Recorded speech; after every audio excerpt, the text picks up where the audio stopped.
तो दोस्तों Indian polity जो चल रहा था उसमें दो पार्ट हो गया था। तीसरा पार्ट देखिए उसके आगे अनुसूची हम लोग पढ़ लिए थे। अब अनुसूची के बारे में थोड़ा और विस्तृत पढ़ना है कि सातवीं अनुसूची में तीन सूचियां हैं: संघ सूची, राज्य सूची तथा समवर्ती सूची। संघ सूची में कुल 97 विषयों, वर्तमान में गणना की दृष्टि से कुल 98 का उल्लेख है, जिस पर कानून बनाने का अधिकार सिर्फ संघ को है। राज्य सूची में कुल 66 विषय हैं, वर्तमान में गणना की दृष्टि से कुल 59 हैं, जिन पर कानून राज्य द्वारा बनाए जाते हैं। और समवर्ती सूची में कुल 47 विषयों, वर्तमान में जब गणना की दृष्टि से देखेंगे तो उसमें कुल 52 का उल्लेख है, जिस पर कानून बनाने का अधिकार संघ तथा राज्य दोनों का है। पुलिस, लोक स्वास्थ्य और स्वच्छता, प्रति व्यक्ति कर, गैर कृषि, रेलवे पुलिस, कारागार, पंचायती राज एवं भूमि सुधार राज्य सूची के विषय हैं। रेडियो और टेलीविजन, शेयर बाजार, डाकघर, बचत बैंक, जनगणना, बैंकिंग, बीमा, रक्षा, रेलवे एवं निगम कर संघ सूची के विषय हैं। आर्थिक योजना, आपराधिक मामले, जनसंख्या नियंत्रण, परिवार नियोजन, शिक्षा, वन, दंड प्रक्रिया, विवाह विच्छेद मतलब तलाक एवं गोद लेना समवर्ती सूची के विषय हैं। मूल भारतीय संविधान की 8वीं अनुसूची में 14 भाषाओं का वर्णन था। 21वें संविधान संशोधन 1967 द्वारा सिंधी को तथा 71वें संविधान संशोधन अधिनियम 1992 द्वारा कोंकणी, मणिपुरी और नेपाली को जोड़ा गया। 92वें संविधान संशोधन अधिनियम 2003 द्वारा बोडो, डोगरी, मैथिली और संथाली भाषाओं को जोड़ा गया। वर्तमान में 8वीं अनुसूची में कुल 22 भाषाओं का वर्णन है। छठा है इसमें संविधान की प्रस्तावना। हम भारत के लोग भारत को एक संपूर्ण प्रभुत्व संपन्न, समाजवादी, पंथ निरपेक्ष, लोकतंत्रात्मक गणराज्य बनाने के लिए तथा उसके समस्त नागरिकों को सामाजिक, आर्थिक और राजनैतिक न्याय, विचार, अभिव्यक्ति, विश्वास, धर्म और उपासना की स्वतंत्रता, प्रतिष्ठा और अवसर की समता प्राप्त कराने के लिए तथा उन सब में व्यक्ति की गरिमा और राष्ट्र की एकता और अखंडता सुनिश्चित करने वाली बंधुता बढ़ाने के लिए दृढ़ संकल्प होकर अपनी इस संविधान सभा में आज तारीख 26 नवंबर 1949 ईस्वी मिति मार्गशीर्ष शुक्ल सप्तमी संवत 2006 विक्रमी को इतद द्वारा इस संविधान को अंगीकृत, अधिनियमित और आत्मार्पित करते हैं। पंडित जवाहरलाल नेहरू द्वारा संविधान सभा में 13 दिसंबर 1946 को उद्देश्य प्रस्ताव प्रस्तुत किया गया था। 22 जनवरी 1947 को उद्देश्य प्रस्ताव को संविधान सभा द्वारा अंगीकृत किया गया। उद्देश्य प्रस्ताव को ही परिवर्तित करके संविधान की प्रस्तावना अथवा उद्देशिका बनाई गई। बेरूबारीवाद 1960 में सर्वोच्च न्यायालय ने प्रस्तावना को संविधान का अंग नहीं माना था। गोलकनाथ बनाम पंजाब राज्य 1967 के प्रक्रम में उद्देशिका को संविधान की मूल आत्मा कहा गया। केशवानंद भारती बनाम केरल राज्य विवाद 1973 में सर्वोच्च न्यायालय ने प्रस्तावना को संविधान का अंग माना है। मुंबई बनाम यूनियन ऑफ इंडिया 1994 बाद में उच्चतम न्यायालय ने यह अवधारणा पुनः स्पष्ट की कि उद्देशिका संविधान का भाग है तथा पंथ निरपेक्षता संविधान का मूल लक्षण है। 42वें संविधान संशोधन अधिनियम 1976 द्वारा उद्देशिका में समाजवादी, पंथ निरपेक्ष और अखंडता शब्द जोड़े गए। भारतीय संविधान की उद्देशिका अपने नागरिकों को 3 प्रकार के न्याय, सामाजिक, आर्थिक एवं राजनैतिक सुनिश्चित करती है। उद्देशिका संविधान के विधिक निर्वाचन में सहायक है। सर अल्लादी कृष्णा स्वामी अय्यर के अनुसार उद्देशिका हमारे स्वप्नों और विचारों का प्रतिनिधित्व करती है। के.एम. मुंशी के अनुसार उद्देशिका हमारे प्रभुत्व संपन्न लोकतंत्रात्मक गणराज्य की जन्म कुंडली है। उद्देशिका की प्रकृति न्याय योग्य नहीं है। प्रस्तावना में विचार, अभिव्यक्ति, विश्वास, धर्म और उपासना की स्वतंत्रता की बात की गई है। भारतीय संविधान की प्रस्तावना को संविधान की आत्मा कहा गया है। बी.आर. अम्बेडकर ने संवैधानिक उपचारों को अधिकार को संविधान की आत्मा और हृदय माना है। के.एम. मुंशी ने उद्देशिका को राजनीतिक जन्मपत्री कहा है। बी.आर. अम्बेडकर ने संविधान को एक पवित्र दस्तावेज कहा है। एन.ए. पालकीवाला ने प्रस्तावना को संविधान का परिचय पत्र कहा है। सुभाष कश्यप ने कहा है कि संविधान शरीर है तो प्रस्तावना उसकी आत्मा, प्रस्तावना आधारशिला है तो संविधान उस पर खड़ी अट्टालिका। संसद प्रस्तावना में अनुच्छेद 368 के तहत संशोधन कर सकती है, हालांकि इसमें निहित ढांचे में नकारात्मक संशोधन नहीं कर सकती। स्पष्टतः संसद वैसा परिवर्तन कर सकती है जिससे मूल ढांचे का विस्तार व मजबूतीकरण होता है। अब तक प्रस्तावना को मात्र एक बार 42वें संविधान संशोधन 1976 द्वारा संशोधित किया गया। भारत संघ और उसके राज्य क्षेत्र। भारतीय स्वतंत्रता अधिनियम 1947 के द्वारा 2 स्वतंत्र एवं पृथक प्रभुत्व वाले देश भारत तथा पाकिस्तान का निर्माण किया गया। विभाजन के समय देशी रियासतों के समक्ष 3 विकल्प प्रस्तुत किए गए, या तो भारत में शामिल हों, पाकिस्तान में शामिल हों या स्वतंत्र हैं। तो भारतीय सीमा के अंतर्गत 552 देशी रियासतें थीं, जिनमें से 549 भारत में शामिल हो गई, जबकि शेष 3 हैदराबाद, जूनागढ़ और कश्मीर ने भारत में शामिल होने से मना कर दिया। कालांतर में हैदराबाद को पुलिस कार्रवाई द्वारा, जिसको ऑपरेशन पोलो कहते हैं, जूनागढ़ को जनमत संग्रह के द्वारा और कश्मीर को विलय पत्र के द्वारा भारतीय संघ में शामिल किया गया। भारतीय संविधान के भाग 1 के अंतर्गत अनुच्छेद 1 से 4 तक भारतीय संघ एवं उसके राज्य क्षेत्रों का उल्लेख किया गया। भारत को राज्यों का एक संघ, यूनियन ऑफ स्टेट्स, घोषित किया गया है। वर्तमान में भारत में 28 राज्य तथा 8 संघ शासित प्रदेश हैं। दादरा और नगर हवेली तथा दमन और दीव केंद्र शासित प्रदेशों का विलय अधिनियम 2019 के तहत 2 केंद्र शासित प्रदेशों यथा दादरा और नागर हवेली तथा दमन और दीव का आपस में विलय हो जाने के उपरांत वर्तमान में देश में केंद्र शासित प्रदेशों की संख्या 8 हो गई है। उल्लेखनीय है कि यह अधिनियम 26 जनवरी 2020 से लागू है। अनुच्छेद 1 के तहत संघ का नाम इंडिया दैट इज भारत तथा राज्य क्षेत्र का उल्लेख किया गया है। अनुच्छेद 2 के तहत नए राज्यों का प्रवेश या स्थापना का अधिकार संसद को प्रदान किया गया है। अनुच्छेद 3 के तहत नए राज्यों का निर्माण और वर्तमान राज्यों के क्षेत्रफल, सीमा व नाम में परिवर्तन की शक्ति संसद को प्राप्त है। अनुच्छेद 2 तथा 3 के तहत संसद द्वारा किए गए संशोधन को अनुच्छेद 368 के साथ संशोधन नहीं माना जाएगा। इसे संसद द्वारा सामान्य बहुमत और साधारण विधायी प्रक्रिया से संशोधित किया जा सकता है। संसद संविधान में संशोधन करके किसी भारतीय भूभाग को किसी अन्य देश को सौंप सकती है। जून 1948 में भारत सरकार ने एस के धर की अध्यक्षता में भाषाई प्रांत आयोग की नियुक्ति की। इस आयोग ने अपनी रिपोर्ट दिसंबर 1948 में पेश की। आयोग ने राज्यों का पुनर्गठन भाषाई आधार के स्थान पर प्रशासनिक सुविधा के आधार पर किए जाने की सिफारिश की। दिसंबर 1948 में कांग्रेस द्वारा एस के धर कमीशन की अनुशंसाओं का अध्ययन करते हुए JVP समिति का गठन किया गया। इसमें जवाहरलाल नेहरू, वल्लभ भाई पटेल और पट्टाभी सीतारमैया शामिल थे। अप्रैल 1949 में प्रस्तुत अपनी रिपोर्ट में इस समिति ने अनौपचारिक रूप से अस्वीकार किया कि राज्यों के पुनर्गठन का आधार भाषा होना चाहिए। आंध्र प्रदेश भाषा के आधार पर गठित होने वाला देश का पहला राज्य है। भारत संघ के राज्यों के पुनर्गठन के लिए राज्य पुनर्गठन आयोग तथा स्थापना वर्ष 1953 में की गई। इसके अध्यक्ष फजल अली थे। इस आयोग ने वर्ष 1955 में अपनी रिपोर्ट प्रस्तुत की।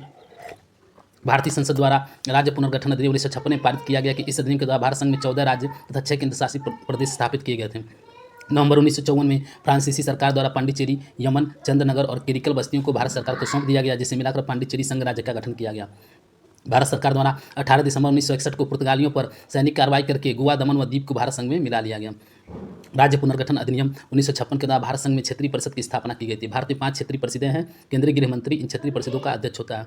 पूर्वी क्षेत्रीय परिषद का मुख्यालय कोलकाता है। पश्चिमी क्षेत्रीय परिषद का मुख्यालय मुंबई है। मध्य क्षेत्रीय परिषद का प्रयागराज, उत्तरी क्षेत्रीय परिषद नई दिल्ली और दक्षिणी क्षेत्रीय परिषद का मुख्यालय है चेन्नई। पूर्वोत्तर राज्य अर्थात असम, अरुणाचल प्रदेश, मणिपुर, त्रिपुरा, मिजोरम, मेघालय, नागालैंड तथा सिक्किम को 2 क्षेत्रीय परिषदों में शामिल नहीं किया गया है। तो क्षेत्रीय परिषद में शामिल नहीं किया गया है। इनकी समस्याओं को पूर्वोत्तर परिषद अधिनियम 1971 के तहत गठित पूर्वोत्तर परिषद द्वारा हल किया जाता है। नए राज्यों का गठन आंध्र प्रदेश 1 अक्टूबर 1953, गुजरात और महाराष्ट्र 1 मई 1960, नागालैंड 1 दिसंबर 1963, हरियाणा 1 नवंबर 1966, हिमाचल प्रदेश की स्थापना गठन 25 जनवरी 1971, मणिपुर, मेघालय, त्रिपुरा 21 जनवरी 1972, सिक्किम 16 मई 1975, मिजोरम, अरुणाचल प्रदेश 20 फरवरी 1987, गोवा 30 मई 1987, छत्तीसगढ़ 1 नवंबर सन 2000, उत्तराखंड 9 नवंबर सन 2000, झारखंड 15 नवंबर सन 2000, तेलंगाना 2 जून 2014। तो इस तरह से भारतीय संविधान का भाग 1 खत्म हुआ। अब भाग 2 है नागरिकता। भारतीय संविधान के भाग 2 के अंतर्गत अनुच्छेद 5 से 11 तक नागरिकता से संबंधित प्रावधानों का विवरण है। भारतीय संविधान नागरिकों को एकल या इकहरी नागरिकता प्रदान करता है। अनुच्छेद 11 के तहत संसद को यह शक्ति प्राप्त है कि वह नागरिकता की प्राप्ति और समाप्ति तथा नागरिकता से संबंधित अन्य सभी विषयों पर कानून बना सकती है। नागरिकता अधिनियम 1955 के अनुसार निम्न 5 विधियों से भारतीय नागरिकता प्राप्त की जा सकती है: जन्म से, वंश के आधार पर, पंजीकरण द्वारा, प्राकृतिक रूप से या देशीकरण द्वारा तथा राज्य क्षेत्रों के अधिग्रहण के द्वारा। भारतीय नागरिकता का अंत 3 प्रकार से हो सकता है: किसी अन्य देश की नागरिकता ग्रहण करने पर, दूसरा नागरिकता त्यागने पर, तीसरा सरकार द्वारा वंचित करने पर। अनुच्छेद 6 में पाकिस्तान से भारत को प्रव्रजन या आव्रजन करने वाले कुछ व्यक्तियों को नागरिकता के अधिकार संबंधी उपबंध हैं। अनुच्छेद 7 में पाकिस्तान को प्रव्रजन आव्रजन करने वाले कुछ व्यक्तियों को की नागरिकता के अधिकार संबंधी उपबंध हैं। अनुच्छेद 8 में भारत के बाहर रहने वाले भारतीय उद्भव के कुछ व्यक्तियों की नागरिकता के अधिकार संबंधी उपबंध हैं। अनुच्छेद 9 के अनुसार जब कोई व्यक्ति स्वेच्छा से किसी विदेशी राज्य का नागरिक हो जाता है तो उसकी भारतीय नागरिकता स्वतः समाप्त हो जाती है। प्रवासी के रूप में रहने वाले विदेशी व्यक्ति के लिए देशीकरण के आधार पर नागरिकता प्राप्त करने के लिए 11 वर्षों तक निवास करना अनिवार्य है। नागरिक अधिनियम 1955 की धारा 5(1) के ए के तहत पंजीकरण द्वारा भारतीय नागरिकता प्राप्त करने के लिए भारतीय मूल के व्यक्ति को भारत में 7 वर्ष बिताने होंगे। संसद नागरिकता के अर्जन हेतु शर्तों को नियत करने के लिए सक्षम है। नागरिकता संशोधन अधिनियम 2019 में प्रावधान है कि 31 दिसंबर 2014 को या इससे पूर्व भारत में आकर रहने वाले अफगानिस्तान, बांग्लादेश और पाकिस्तान के हिंदुओं, सिखों, बौद्धों, जैनों, पारसियों तथा ईसाइयों को अवैध प्रवासी नहीं माना जाएगा। यह अधिनियम संविधान की 6वीं अनुसूची में शामिल असम, मेघालय, मिजोरम और त्रिपुरा के आदिवासी क्षेत्रों पर लागू नहीं होता है। यह अधिनियम बंगाल ईस्टर्न फ्रंटियर रेगुलेशन 1873 के तहत अधिसूचित इनर लाइन में आने वाले क्षेत्रों पर भी लागू नहीं होता है। इस तरह से दूसरा भाग संविधान का कंप्लीट हुआ और तीसरा भाग अब देखते हैं मौलिक अधिकार। नेहरू रिपोर्ट 1928 द्वारा मूल अधिकारियों को भारत के संविधान में सम्मिलित करने की आकांक्षा प्रकट की गई थी। संविधान के भाग 3 में अनुच्छेद 12 से 35 तक के मौलिक अधिकारों का विवरण है। इन्हें भारत का अधिकार पत्र या मैग्ना कार्टा भी कहा जाता है। इसके अनुसार निम्न प्रकार के अधिकार दिए गए हैं जिनका विवरण इस प्रकार है। पहला, समानता का अधिकार अनुच्छेद 14 से 18। दूसरा, स्वतंत्रता का अधिकार अनुच्छेद 19 से 22। तीसरा, शोषण के विरुद्ध अधिकार अनुच्छेद 23-24। चौथा है धार्मिक स्वतंत्रता का अधिकार अनुच्छेद 25 से 28। पाँचवां, संस्कृत और शिक्षा संबंधी अधिकार अनुच्छेद 29-30। छठा, संवैधानिक उपचारों का अधिकार अनुच्छेद 32। और पहला देखिए समानता का अधिकार, अनुच्छेद 14 से 18। विधि के समक्ष समानता, भारत के राज्य क्षेत्र में किसी भी व्यक्ति को विधि के समक्ष समानता या विधियों के समान संरक्षण से वंचित नहीं करेगा। विधि के समक्ष समता का विचार ब्रिटिश मूल का है, जबकि विधियों के समान संरक्षण को अमेरिका के संविधान से लिया गया। अनुच्छेद 15, धर्म, मूल वंश, जाति, लिंग या जन्म स्थान के आधार पर विभेद का निषेध है। राज्य किसी भी नागरिक के विरुद्ध केवल धर्म, मूल वंश, जाति, लिंग या जन्म स्थान या इनमें से किसी के आधार पर भेदभाव नहीं करेगा। अनुच्छेद 16, लोक नियोजन के विषय में अवसर की समानता, राज्य के अधीन किसी पद पर नियोजन अथवा नियुक्ति से संबंधित विषयों में सभी नागरिकों को समान अवसर प्रदान किए जाएंगे। अपवाद क्या है? पिछड़ा वर्ग, अनुसूचित जाति, अनुसूचित जनजाति के लिए विशेष प्रावधान का उल्लेख अनुच्छेद 15(4) और अनुच्छेद 16(4) में किया गया है। अनुच्छेद 17, अस्पृश्यता का अंत, अस्पृश्यता का किसी भी रूप में आचरण करना विधि के अनुसार दंडनीय अपराध घोषित किया गया है। अनुच्छेद 18, उपाधियों का अंत, सेना अथवा विद्या संबंधी सम्मान के अतिरिक्त कोई भी उपाधि राज्य द्वारा प्रदान नहीं की जाएगी। भारत का कोई भी नागरिक किसी विदेशी राज्य द्वारा प्रदान की गई उपाधि भारतीय राष्ट्रपति की पूर्व अनुमति से ही स्वीकार करेगा। स्वतंत्रता का अधिकार, अनुच्छेद 19 से 22। अनुच्छेद 19, वाक स्वतंत्र आदि विषय कुछ अधिकारों का संरक्षण। वर्तमान में अनुच्छेद 19(1) के तहत 6 प्रकार की स्वतंत्रता के अधिकार प्राप्त हैं। 19(1) का है क, वाक और अभिव्यक्ति की स्वतंत्रता। 1 का ख है शांतिपूर्ण बिना हथियारों के सम्मेलन की स्वतंत्रता। 1 का ग, संगम या संघ या सहकारी समिति बनाने की स्वतंत्रता। 19(1) का घ है भारत के राज्य क्षेत्र में बिना बाधा के घूमने की स्वतंत्रता। 19(1) का अंग है भारत के राज्य क्षेत्र के किसी भाग में निवास करने या बस जाने की स्वतंत्रता। 19(1) का छ है जीविका चलाने के लिए कोई भी व्यवसाय, उपजीविका या व्यापार करने की स्वतंत्रता।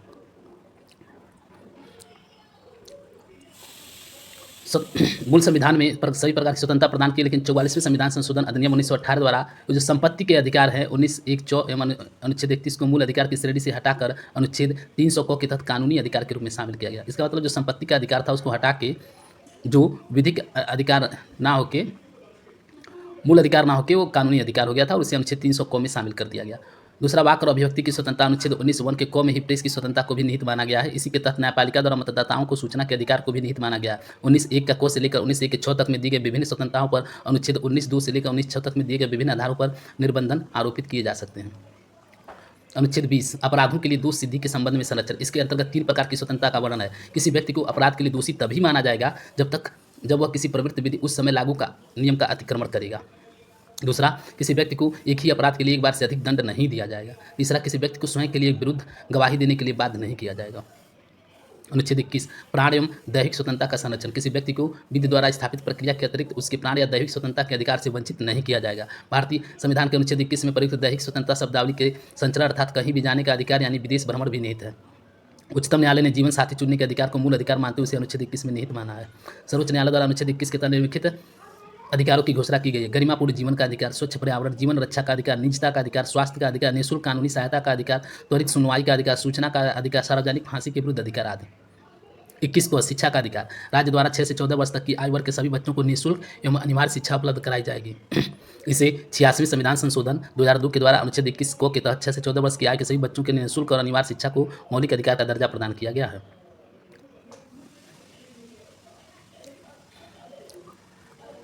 गिरफ्तार व्यक्ति को यह अधिकार से अवगत उसे 24 घंटे के अंदर या निकटतम दंडाधिकारी के समक्ष पेश किया जाए। उसे अपने पसंद के विधि व्यवसायी से परामर्श कर प्रतिरक्षा करने के अधिकार से वंचित नहीं किया जाएगा। निवारक निरोध, अनुच्छेद 22 के खंड 3, 4, 5 में निहित विरोध के इसके अंतर्गत व्यक्ति को अपराध करने से रोकने, उसे अपराध करने के लिए गिरफ्तार किया जाए। इस स्थिति में गिरफ्तार व्यक्ति को 3 माह तक की अभिरक्षा में निरुद्ध किया जा सकता है। यदि इससे अधिक समय के लिए गिरफ्तार निरुद्ध करना तो सलाहकार बोर्ड का प्रतिवेदन प्राप्त होगा। गिरफ्तार निरुद्ध व्यक्ति को निरोध आदेश के विरुद्ध व्यक्त करने का अधिकार है। शोषण के विरुद्ध अधिकार, अनुच्छेद 23 से 24। अनुच्छेद 23 के तहत मानव के दुर्व्यापार और बलात्कार श्रम को प्रतिबंधित किया गया है। अनुच्छेद 24 में कारखानों, खान अथवा जोखिम वाले कार्यों में 14 वर्ष से कम आयु वर्ग के बच्चों को नियोजन का प्रतिषेध किया गया। धर्म की स्वतंत्रता का अधिकार, अनुच्छेद 25 से 28। अनुच्छेद 25 के तहत अंतःकरण की और धर्म को अबाध रूप से आचरण और प्रचार करने की स्वतंत्रता प्रदान की गई है। अनुच्छेद 26 के तहत धार्मिक कार्यों के प्रबंध की स्वतंत्रता प्रदान की गई है। अनुच्छेद 27 के तहत किसी विशिष्ट धर्म की अभिवृद्धि के लिए संदेह के बारे में स्वतंत्रता प्राप्त है। अनुच्छेद 28 का कुछ शिक्षण संस्थानों में धार्मिक शिक्षा या उपासना में उपस्थित होने के बारे में स्वतंत्रता प्रदान की गई है। कृपाण धारण करना उसे लेकर चलना सिख धर्म का अंग समझा जाएगा। 5वां, संस्कृत और शिक्षा संबंधी अधिकार, अनुच्छेद 29 से 30। अनुच्छेद 29 में अल्पसंख्यक वर्गों के हितों का संरक्षण सुरक्षा अधिकार उल्लिखित है। अनुच्छेद 30 के तहत अल्पसंख्यक वर्गों के शिक्षा संस्थानों की और प्रशासन करने का अधिकार प्रदान किया जाएगा। संवैधानिक उपचारों का अधिकार, अनुच्छेद 32। मौलिक अधिकारों को परिवर्तित कराने हेतु संविधान के अनुच्छेद 32 में सर्वोच्च न्यायालय को 5 तरह के रीट या आदेश जारी की शक्ति प्रदान की गई। पहला है बंदी प्रत्यक्षीकरण, हैबियस कॉर्पस। दूसरा परमादेश, मैंडेमस। तीसरा प्रतिषेध, प्रोहिबिशन, डी सेटोरियो। और ई है अधिकार परीक्षा, को वारंटो। बंदी प्रत्यक्ष हैबियस कॉर्पस, न्यायालय द्वारा यह बंदी व्यक्ति की प्रार्थना को उसे बंदी बनाने वाले अधिकारी के द्वारा किया जाता है कि वह बंदी बनाए गए व्यक्ति को संबंधित न्यायालय में ले जाने पर 24 घंटे के अंदर ले जाने पर विचार किया जाए। दूसरा, परमादेश, जब कोई पदाधिकारी अपने सार्वजनिक कर्तव्यों का निर्वहन नहीं करता तो न्यायालय द्वारा परमादेश जारी करके संबंधित पदाधिकारी को उसके कर्तव्यों के पालन का आदेश दिया गया है, मैंडेमस इशू कहते हैं। तीसरा, प्रतिषेध, प्रोहिबिशन, सर्वोच्च न्यायालय उच्च न्यायालय द्वारा अपने अधीनस्थ न्यायालयों को उनके अधिकार क्षेत्र से बाहर के न्यायिक कार्यों को करने से रोकने के लिए रिट जारी किया जाता है। डी है उत्प्रेषर, सर्टियोरेरी, सर्वोच्च न्यायालय अथवा उच्च न्यायालय द्वारा अपने अधीनस्थ न्यायालयों के रिट जारी करके आदेश दिया जाता है कि अपने यहाँ लंबित मुकदमों को उनके पास भेजें। यह अधिकार परीक्षा को वारंटो, जब कोई व्यक्ति किसी ऐसे लोक पद को धारित करता है जिसके लिए उसके पास कोई वैधानिक अधिकार नहीं है तो न्यायालय उससे अधिकार परीक्षा आदेश के द्वारा पूछता है कि वह किस अधिकार से वह लोक पद धारित कर रहा है। अनुच्छेद 32, संवैधानिक उपचारों का अधिकार को डॉक्टर भीमराव अम्बेडकर ने संविधान की आत्मा कहा है। राष्ट्रीय आपातकाल, अनुच्छेद 352 में मौलिक अधिकार अनुच्छेद 20 और 21 को छोड़कर राष्ट्रपति द्वारा निलंबित किए जा सकते हैं। यह शक्ति राष्ट्रपति के अनुच्छेद 359 के तहत प्राप्त है। भारतीय संविधान में 44वें संशोधन के पश्चात अनुच्छेद 20 और 21 के अंतर्गत प्राप्त मूल अधिकारों को निलंबित नहीं किया जा सकता है। केशवानंद भारतीवाद 1973 में सर्वोच्च न्यायालय ने निर्णय दिया कि संविधान के मूल ढांचे को छोड़कर संसद मूल अधिकारों में भी संशोधन कर सकती है। मूल अधिकार वाद योग्य होते हैं, अर्थात इनको लागू करवाने के लिए हम न्यायालय की शरण ली जा सकती है। अब है राज्यों के नीति निर्देशक तत्व। नीति निर्देशक तत्वों का उल्लेख संविधान के भाग 4 में अनुच्छेद 36 से 51 तक किया गया है। इसे आयरलैंड के संविधान से लिया गया है। इन्हें लागू करना राज्य की इच्छा पर निर्भर करता है। इन्हें न्यायालय द्वारा लागू नहीं किया जा सकता, अर्थात इन्हें वैधानिक शक्ति प्राप्त नहीं है। इसे राज्य चाहे तो लागू करेगा। नीति निर्देशक तत्वों की प्रवृत्ति अनुच्छेद 37 में उल्लेखित है।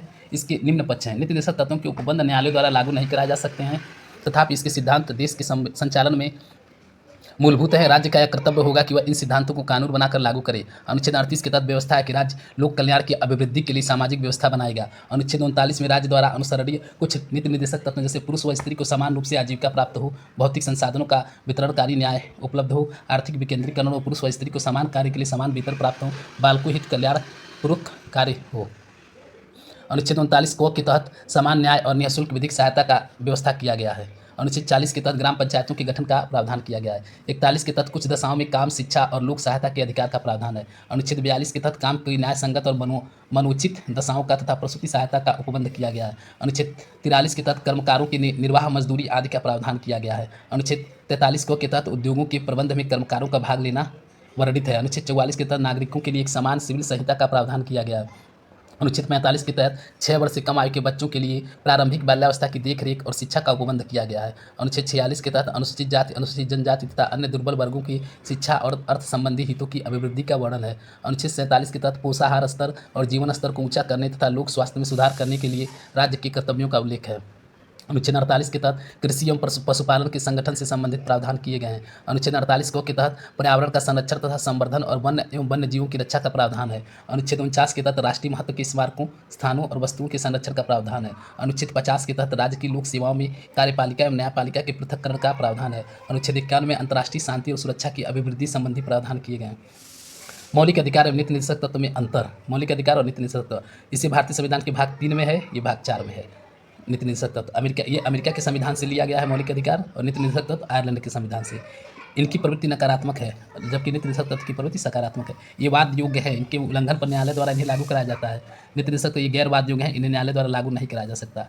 5वां, एक कानूनी रूप से मान्य है मौलिक अधिकार, और नीति निर्देशक नैतिक एवं राजनीतिक मान्यता है। लागू करने के लिए विधान की आवश्यकता नहीं है, लागू कराने के लिए विधान बनाने की आवश्यकता है। मौलिक अधिकार व्यक्तिगत कल्याण को प्रोत्साहन है, नीति निर्देशक सामाजिक एवं आर्थिक कल्याण के लिए है।